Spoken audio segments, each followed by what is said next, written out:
Hi friends, ఈ రోజు వచ్చేసి మనం లాంగ్ ఫ్రాక్ ని కట్ చేసి చక్కగా బ్లౌజ్ అనేది స్టిచ్ చేసామండి. ఇప్పుడు వచ్చేసి లెహంగా కుచ్చి ఎలా పెట్టాలి, మనం బెల్ట్ ఎలా వేయాలని చెప్తాను చూడండి. ఈ లెహంగాలో వచ్చిన క్లాత్ ని మనం ఏం చేయాలంటే సగానికి కాటు పెట్టుకున్న తర్వాత కుచ్చి అనేది చిన్నదిగా కావాలా పెద్దగా కావాలా అనేది మనం నిర్ణయించుకుని ఇలా పెట్టుకుంటూ వెళ్ళాలన్నమాట చివరి దాకా.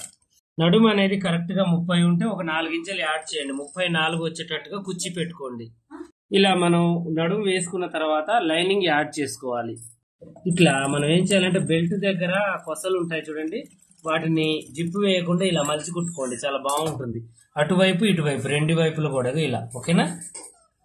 ఇలా బెల్ట్ అనేది మనం 3 ఇంచుల ఎడల్పు మీద డబల్ గా ఇలా కుట్టుకోవాలన్నమాట.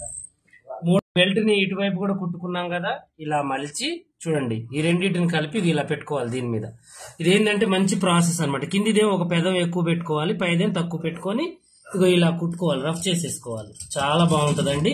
ఒక కుట్లోనే బెల్ట్ అనేది అయిపోతుంది. మెయిన్ కాన్సెప్ట్ ఏంటి అంటే ఇది నేర్పించాలని ఇంతసేపు చూపించానండి. ఒక కుట్లోనే బెల్ట్ అనేది మనకి ఎలా అవుతుంది అనేది చాలా ఈజీ ప్రాసెస్ అనమాట. మీకు తొందరగా అవుతుంది. ఇలా కూడా కుట్టుకోవచ్చు. మీకు ఒక ప్లానింగ్ ఇద్దామని చేశాను. ఫుల్ వీడియో మన యూట్యూబ్ ఛానల్ పాషా టైలర్ లో ఉంటుంది, చక్కగా చూసి నేర్చుకోండి.